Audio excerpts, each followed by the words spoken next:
you guys, welcome back to my channel. Today I'm here with the awesome Mackenzi Lee, the author of Gentleman's Guide to Vice and Virtue, and I'm really excited to get a chance to sit down and talk to her today. Hi!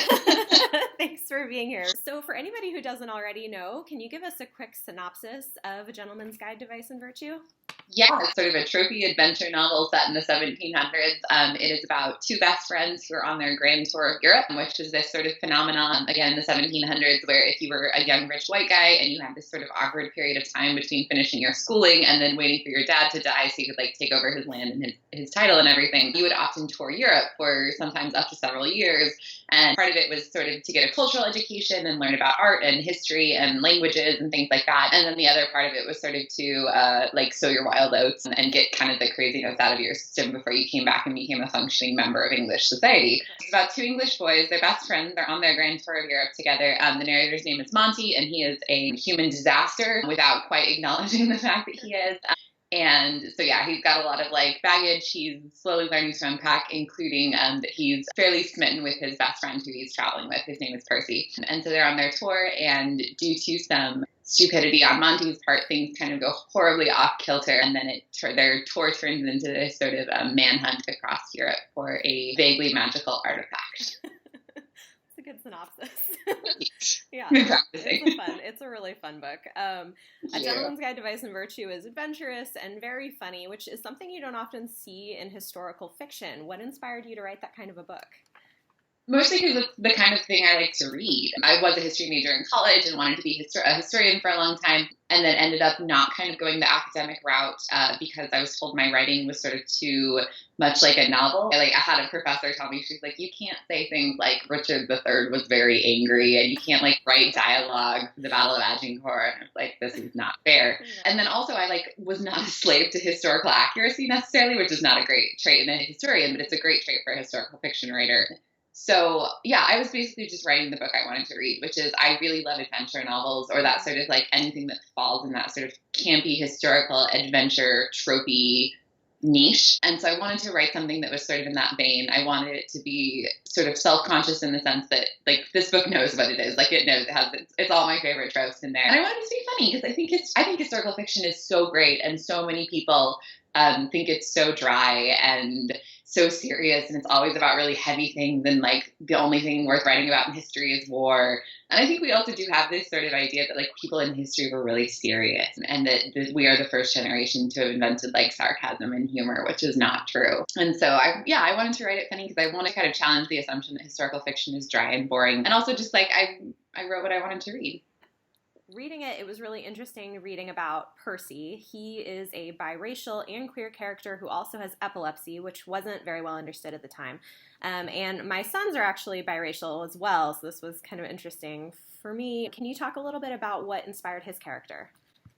Yeah, Percy's sort of direct inspiration was a real person from the 1700s, a real woman named Dido Elizabeth Bell, who's sort of best known because there was a really great movie made about her a couple of years ago, and that's where I first learned about her. And an embarrassingly white girl from Utah who, when I saw this movie, was oh my gosh, there were Black people in England in the 1700s that weren't servants or and that's embarrassing for me now, but that's a real assumption that I sort of had to overcome, that history is, especially European history, is not as whitewashed as I have been led to believe. So that was sort of the direct inspiration for Percy's character, but more indirectly, the whole book is I wanted to write this sort of tropey adventure novel I love, populated by characters who don't usually get to be the heroes of these kind of tropey adventure novels. Mm-hmm. But Percy also exists to be a foil to Monty, who is a very privileged white guy, in spite of being queer. A lot of Monty's character growth over the book is something that I remember from being a teenager, which is realizing that the people around you are not just supporting characters in your narrative. They have lives and experiences and pain and difficult things that happen to them that are just as real as yours, mm-hmm. whether or not you know about them. And so,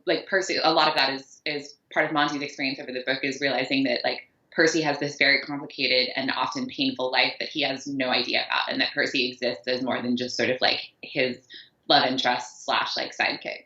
Did that kind of answer your question? I feel like I kind of... no, definitely. I mean, and I think it's interesting because like the next question I had was exactly that. In the book, Monty does initially seem so oblivious to the challenges that Percy faces because of the color of his skin and doesn't understand why he would have problems because of that. And so what I'm wondering is, what, if any, parallels do you see between what Percy faced and what people of color might face today? And is there anything that we can learn from Monty's progression toward more empathy and understanding? I mean, I wish it wasn't so relevant, but it really is. And I think we've seen that, especially I've had a lot of people ask me sort of like, is this book a direct reaction to sort of the Cheeto we have in our office, right, in our presidential office right now, and sort of the events in America right now? And really, like, this book was written several years before any of this happened. And I'm kind of distraught that it is suddenly as relevant as it is. But racism is alive and well in America. It's alive and well in the world as much as it was in the 1700s. And the more we sort of own up to that and look that in the face, and then as white people try and be more empathetic to that fact and admit that we are sort of a part of the problem. Right. And I think that's a large part of Monty's sort of experience with Percy, is not just acknowledging like he's part of the problem, but also acknowledging this is a thing that exists. And he does sort of do a thing that I know I've been guilty of in the past, which is sort of like downplaying the experience of people of color, being like, it's really not that bad. You need to calm down. Right. This is all in your head. And then to sort of see it firsthand as they're traveling together, as they're in a setting that's outside of their sort of insular, high society little bubble that they've grown up in and not lived outside of much. He witnesses it. I also, oh my gosh, I'm like losing myself in these answers. No, it's so good. It's really good. I mean, and I think that's true. He kind of sees it and is like, oh, okay, maybe there's more to this than what I had realized. Well, I think like as a white person, I think I'm much more like I do that thing where I like downplay things, and I have been totally guilty of like telling people of color, like, you need to calm down. And now it's something I look back at. I'm like, what are you doing? Don't be that person. And I try really, really hard not to be that person now.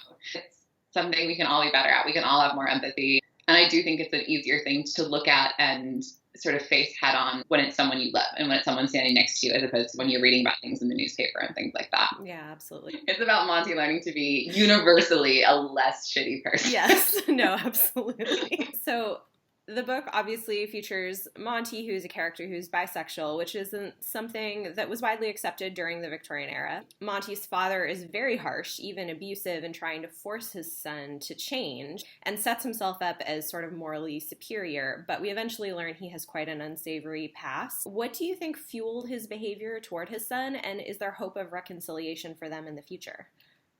No, they're toast. Like, that relationship is dead in the water. And I think it should be.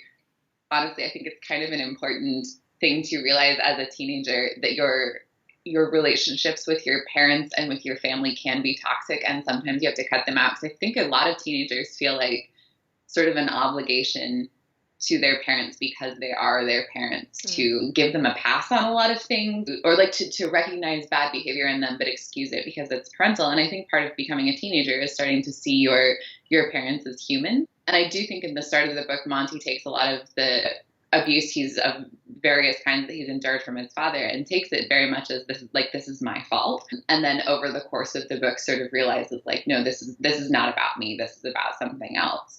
And I think that's an important thing for teenagers. I mean, I don't think every bad choice a parent makes requires you to cut them out of your life, obviously. I remember from being a teenager and starting to realize, like, my parents are human beings, and my parents are people outside of being my parent, and they have issues, and they have things that I love my parents very much. I should add. No, I hear you. Yeah, and I do too. But you do. Real. I feel like I always have to get that. They're lovely. But like, there are moments as a teenager where you very much realize your parents are human beings who make mistakes and sometimes do things that like actively hurt you, whether physically or mentally. And part of it is recognizing when like, as a teenager, is recognizing whether it's toxic and whether it's something you need to remove yourself from. So I think Monty and his dad are done. I would have the issues if he did not come to that conclusion. But that being said, there was an early draft of the book where sort of the ending, instead of ending on this, like, can I spoil things a little bit? Is this kind of a spoilery?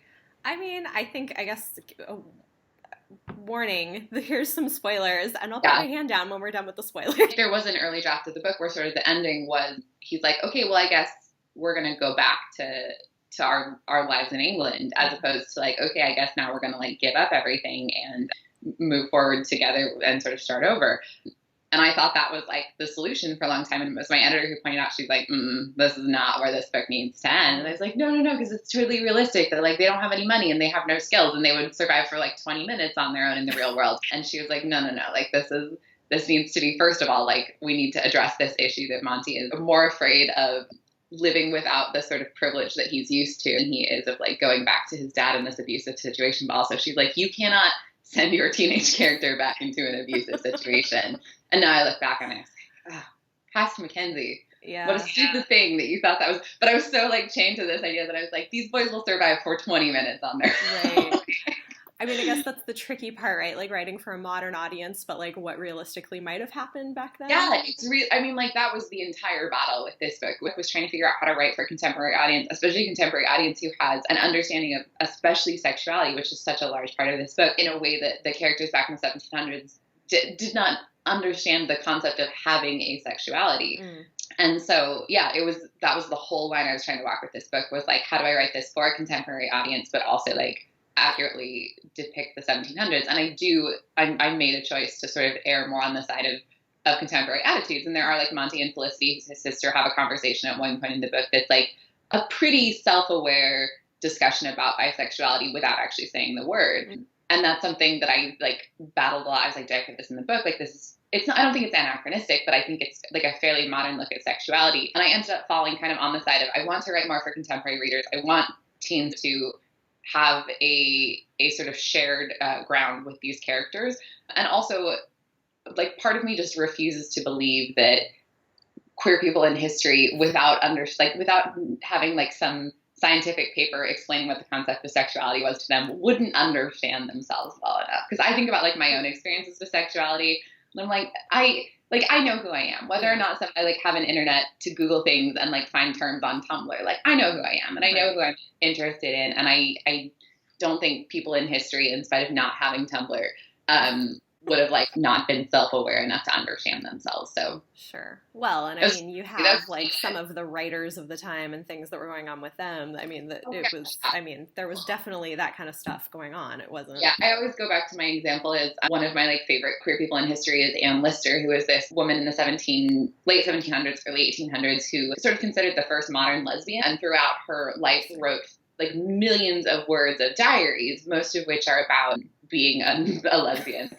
In a time before that was like an understood identity, and especially back then, women's relationships were taken much, much less seriously than men's relationships with each other, and sort of treated entirely differently. But here's Anne Lister in the 1700s as a teenager writing things like, I love only the fair sex and desire no affection but their own. I was like, she knew who she was. Yeah. She didn't need like Kinsey's scale and things like that to understand what her sexuality was. My favorite part of Anne Lister, in spite of the fact that like women, like I said, women's relationships were treated differently, she like had very open relationships with women and like at one point got married to a woman, and her community was way more upset about the fact that she was a business owner than she was like married to a lady, which is just my favorite thing ever. That's crazy. Like homophobia or misogyny. Right. Like, oh, man. Wham.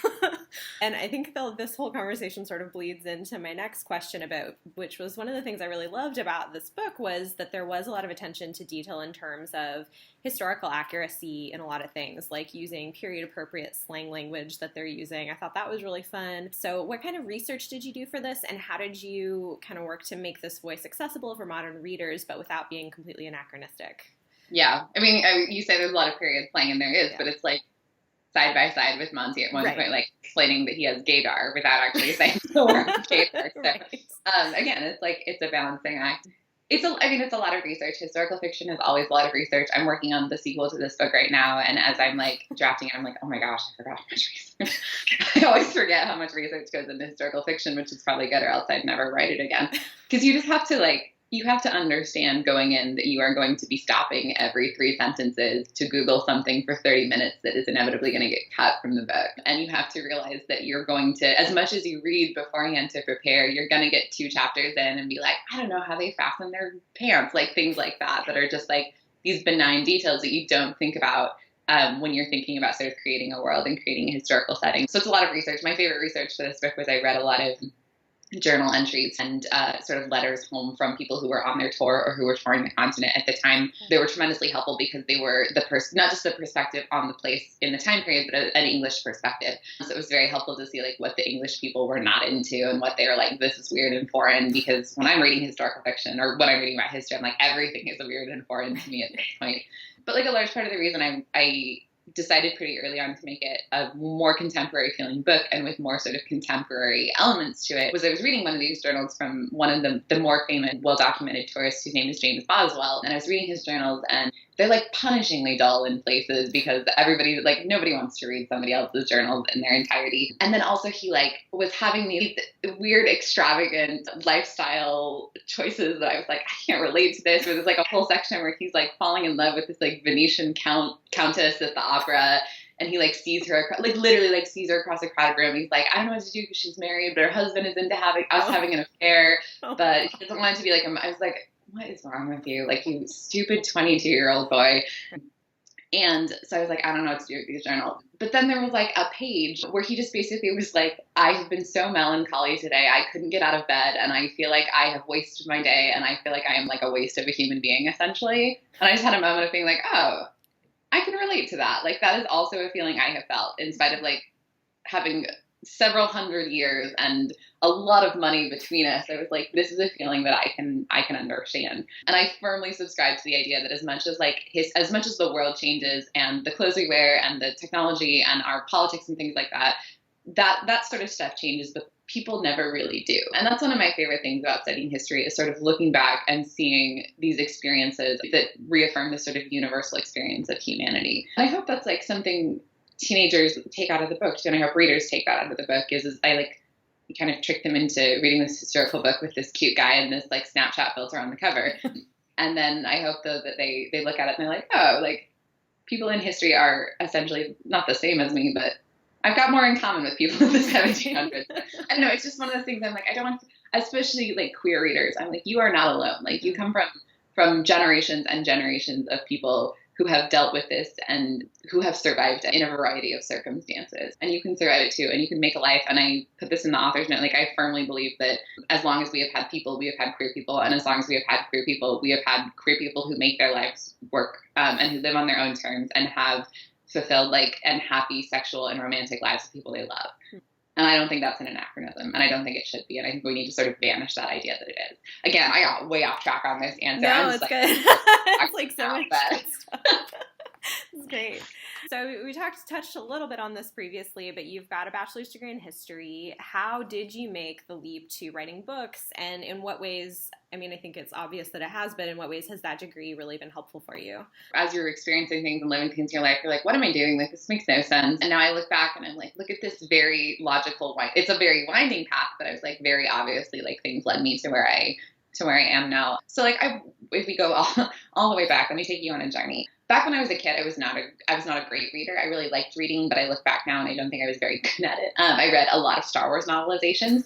And then I stand by that. Like, I may have just bulk ordered a series on Amazon that I remember reading as a kid of Star Wars books, so everything's fine.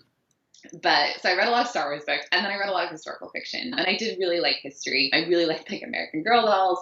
Oh my gosh. Yeah. I would be lying if I said Felicity wasn't named for Felicity, the American Girl doll. That's so great. My redheaded queen. But I loved like the sort of like precocious, plucky young women of historical fiction. And I always loved history as historical fiction, especially as something that felt like fantasy but was real. And that was very exciting to me. And I always like loved the author's notes at the end that's like, here's the real things that happened. And I was like, oh. And so I ended up doing a bachelor's degree in history. And like I said, I wanted to be an academic, and I thought I was going to end up being a professor and do sort of like hardcore academic writing. And then very quickly realized that just my voice as a writer is not very well suited to that. I was not interested in doing this sort of like years and years and years of research on one tiny, because people like their specializations are like, I had a professor that was like his specialization was like paper production in France in the 1790s. And I was like, not doing that. And I was more interested in like, I wanted to kind of learn a little bit about everything as opposed to go really, really deep on one thing. And also I just don't have a very scholarly voice, even when I'm trying to write like a scholarly human. And so, yeah, I had a professor who told me my papers were like novels. I was in England at the time. I did half of my undergrad abroad doing research for a thesis I would write about Wars of the Roses, which is sort of this like very English war that it's difficult to study in America. The school I was at, I had a crime fiction author who was doing a like residency with the school. And I literally just like wandered into her office one day and I was like, so tell me about creative writing. And she was very helpful and just sort of like let me stumble through weird drafts of weird stories. And then by the time I sort of left England, I had to go back and write my academic thesis, all the while sort of being like, not interested in this anymore. And so while I was like writing an academic thesis, I was then squirreling away little bits of time between classes and things to like go into this coffee shop and like write these weird books that I was like, I don't know what these are. And then I discovered what young adult is. And I'm like, now I know what these are. And, so that's sort of how I got here. And then I ended up doing an MFA in children's lit and obviously slightly know more what I'm doing now, though it still feels like I still feel like I'm faking it all the time. They're just sort of like my philosophies about studying history. It did give me a lot of research skills, which is helpful, though a lot of them I don't always utilize. Like, I feel like I'm on Wikipedia more than I'm in archives. But it's just sort of, it's helpful to know how to read and research history and then also how to sort of like sort through a lot of information and then cherry pick what's most helpful to you. And that's something I definitely learned from doing history in college. So Gentleman's Guide to Vice and Virtue has been a huge success and is a New York Times bestseller. What do you think made the themes in this book so relevant at this current time, especially in the United States? I feel like we just talked about this. Right. It's like one of those books I wish was not relevant at all. I wish it was not something people were relating to in modern America, but it is. Like that's part of our lives right now. I don't know if it's necessarily the themes that got people excited about the book. I think it's a lot more, from what I can tell anyway, I think a lot of it is just this idea of presenting history in a way that is more accessible to contemporary readers. I feel like so many of the reviews I get sort of say, they start with like, I don't read historical fiction, but, and my gut reaction is always like, why don't you read historical fiction? It is the best kind of book. But I get it. And I get that a lot of it can feel inaccessible. And so I think it's just sort of, it's a book that has defied people's expectations going into it. Because I do think they sort of expect historical fiction to be, like I talked about, kind of dry and kind of dull, and also deal with things they can't relate to because the time period feels sort of unrelatable. And so I think that's maybe why I don't know. I still am like, why are you all reading this book? Why are you all reading this weird thing that I wrote entirely for myself? And why do people think, I'm still astonished every time someone's like, this book is so funny. I'm like, really? Because these are all like the weird jokes I was making with myself. I'm at Emily Martin's house and we were talking about the book last night and I was going through and like, I signed her copy and I was like doing little annotations in it and writing little notes. And there was a line in it, like a weird joke in it that I made a note of because I was like, I remember being in a coffee shop with you writing together and I was like revising this book and I like forgot I wrote this line and then stumbled back over it and made myself laugh out loud in a coffee shop because I just kind of caught myself off guard by how weird and how very Mackenzie this joke was. And so Emily kind of was like, what are you laughing at? And I like read it to her and she had no reaction. I remember being like, is nobody going to think this is funny? Like, is this just me making like me and my, because Monty's voice is essentially like, this is my sense of humor. It's a very sort of unfiltered version of my humor and my jokes. So thank you. Yeah, I know. I mean, who put it on the bestseller list because that was still like, I still don't entirely know how that happened. Yeah, I think it's great. I was actually surprised by it. I read it. Good. Yeah, I mean, like, I was like, okay, this sounds interesting, kind of, because it's talked about as, like, the sort of romp through Europe with these characters. I'm like, okay, this sounds fun. And then I was actually surprised at how much depth and character growth there was in it and that I wasn't expecting, and I loved it. So, yeah.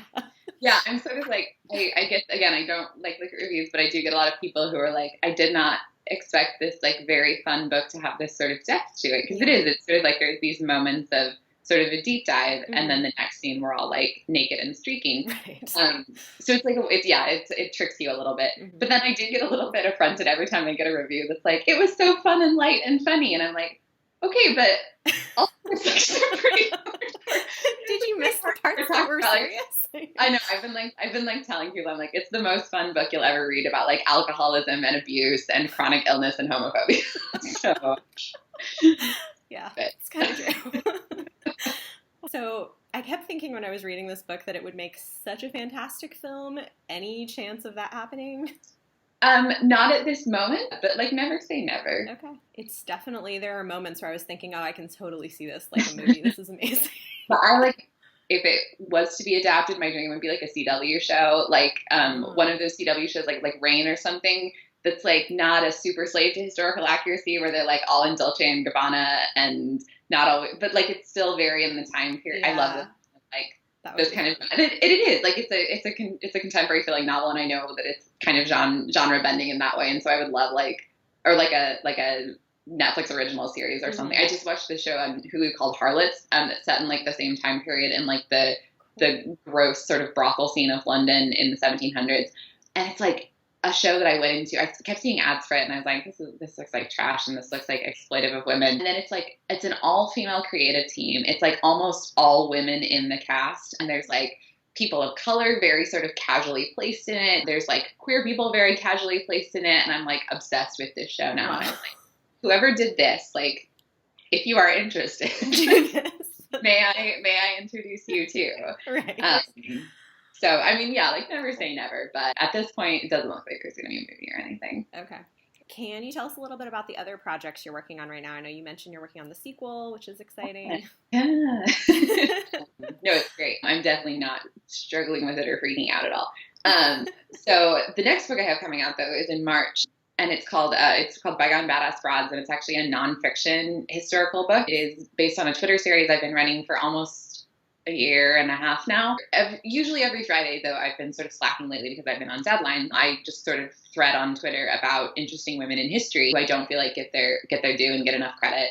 And so it's now going to be a book, which is really exciting. And my sort of like tweets I have turned into these sort of short essays. And it's illustrated by this artist named Petra Eriksson, who does these incredible graphic, really, really bright illustrations that I'm just like, I want to like wallpaper my house in. They're so beautiful. And so that's coming out in March. And I'm just like, I think I'm most excited about that right now because it's done. Yeah. But I'm just like, and it's just so beautiful. And I can brag about it because so much of it I had nothing to do with. Like, I'm like, look how pretty these illustrations are that I had nothing to do with. But it's exciting. And like, it's one of those things that, yeah, I was a history major. I wanted to write nonfiction for a long time and then didn't sort of follow through with the history degree. And so I didn't think that I would ever have a chance to write nonfiction, especially like nonfiction in this sort of like weird, sarcastic, not very serious voice I have. And so the fact that somebody is like now paying me to write nonfiction in this very strange voice of mine is, I'm still like, what is happening? Like, who have I tricked into, like, I need to be like, don't tell my publisher what this is. So that's just like one of those things that's like lovely and lucky, and I'm so excited about it. And like so many women in there that I'm just so obsessed with, and I'm so like excited to help sort of bring their stories more to the forefront. So that's the first thing I have coming out. And then there's going to be a book about Felicity coming out sometime in the future. She's so great. So yeah, there's going to be like, it's kind of a companion / sequel. It takes place, it's a fairly direct sequel to Gentleman's Guide. It's not one of those like companion novels where it's like a semi-related character from 100 years before or anything like that. Like, it's narrated by Felicity. It takes place about a year after the end of Gentleman's Guide, and is sort of about where her life goes after the book. So I've been telling people, I've also like not written all of it. So I'm also trying to like, there's been things that I've like talked about in the past that now I'm like, oh, that's not in the book anymore. So I have to be like trying to be strategic. Right now it is about Felicity and sort of how her life intersects with these two other women from very sort of different places in European history than her, and how they sort of join together to do science and piracy. So sounds amazing. Yeah, that's right now. Listener's Guide to Petticoats and Piracy. Nice. That sounds fantastic. I loved Felicity. I thought she was such a great character. She's like seems like this sort of shy, unassuming character, and then she's such a badass. She's very much an homage to like all the sort of plucky heroines of my the historical fiction of my youth that I loved very much, but now sort of occasionally find umbrage with. Like like I said, I read a lot of historical fiction, and I still like the books I read as a kid, I just love with all my heart. But now I look back on a lot of my strong female characters of my youth didn't become strong female characters until they started acting in a traditionally masculine way. And so a large part of like writing Felicity, and a lot of what I'm now looking at in this second book, which I'm really thrilled to get to do more of a deep dive into, is the idea of sort of the correlation between femininity and strength, and also how there's not like a right way to be a woman and to demonstrate strength and power as a woman. So that's something I sort of got to touch on a little bit through Felicity's character, and it's fun and exciting to sort of now go back to her and to look at her more in depth as a character that is not more complex, because she's fairly multidimensional in the first book, but has sort of more of her own, like, her flaws, I guess is the best way to say it. In the same way, like when you're that close to Monty, you're like, look at all this stuff that you're doing wrong that you don't even realize you're doing wrong. And so it's been interesting to take a character that sort of is running the show in the first book and now look at her and be like, look at all these mistakes you're making, and look at all these places where you're stumbling and need to learn and need to be better. So yeah, it's not a book I was expecting to write, which has been sort of an interesting experience. I have talked about before, like, Gentleman's Guide is not a book that I honestly ever thought anyone would read or would be published. And so the fact that I'm now not only that that's out in the world, but that there is like more to the narrative and that I'm writing a sequel to it just feels like, what is happening? Like, again, it's like somebody is paying me to write fan fiction is what I kind of, like my own stuff is kind of what it feels like. The fact that people were like calling for a Felicity book before it was announced, before it was even like something I was really talking to my publisher about, I feel very lucky. That's all. That's the thesis of this. I'm excited to read it when it comes out too. Teen writers get to write about like kick-ass historical women. That's sort of my 2018, and it's a very lucky position to be in. So, final question: are you a coffee drinker or a tea drinker? I'm not. I'm actually a Diet Coke drinker, as evidenced by my tiny little can of Diet Coke I have with me at 10 in the morning. I drink like I gotta do something about it. I drink stupid amounts of Diet Coke. Bad. But also I'm like, there are so many worse vices I could have, because I'm not a coffee drinker. Not that either of those are bad. I'm also, in spite of like writing Monty, I'm not a booze drinker particularly, and so I'm like the person who goes to a bar with her friends and I like get a Diet Coke and everyone else is like drinking, and then it's great though because my Diet Coke inevitably gets either comped because they think I'm a designated driver, or when everyone's sort of like settling up the tab at the end, I'm like, here's my $2. And everybody's like, no, don't worry about it. So I get a lot of like free drinks, but the drink is Diet Coke. I drink Diet Coke. We'll not go into my like addiction recovery here, but yeah, I drink a lot of Diet Coke. Awesome. Well, thank you so much. This was so much fun. Thanks for thank you. Yeah, thank you for sitting down and talking with me. You guys, if you like this video, don't forget to give it a thumbs up and subscribe to see more. And I will link Mackenzi's book, Gentleman's Guide to Vice and Virtue, in the video description down below. So definitely go check it out if you haven't already. Thank you guys so much for watching, and we'll see you next time.